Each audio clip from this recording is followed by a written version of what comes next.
മലപ്പുറം ജില്ലയിൽ മഞ്ഞപ്പിത്തം പടരുന്നതിനിടെ ജില്ലാ മെഡിക്കൽ ഓഫീസറുടെ നേതൃത്വത്തിൽ ഇന്ന് അടിയന്തര യോഗം ചേരും. ചാലിയാറിലും പോത്തുകല്ലിലുമാണ് യോഗം ചേരുന്നത്. കഴിഞ്ഞ ഒരാഴ്ചക്കിടെ ജില്ലയിൽ മഞ്ഞപ്പിത്തം ബാധിച്ച് 2 പേരാണ് മരിച്ചത്.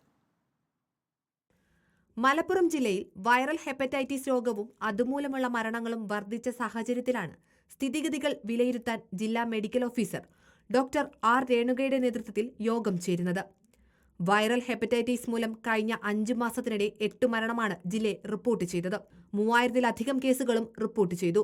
നിലമ്പൂർ മേഖലയിൽ രോഗം ശക്തമാകുന്ന സാഹചര്യത്തിൽ ജനങ്ങൾ ആശങ്കയിലാണ്. കഴിഞ്ഞ ദിവസമാണ് ചാലിയാർ സ്വദേശിയായ റിനീഷ് ഹെപ്പറ്റൈറ്റിസ് ബാധിച്ചു മരിച്ചത്. ഈ മേഖലയിലാണ് ഇന്ന് DMOയുടെ നേതൃത്വത്തിൽ ആദ്യ യോഗം ചേരുന്നത്.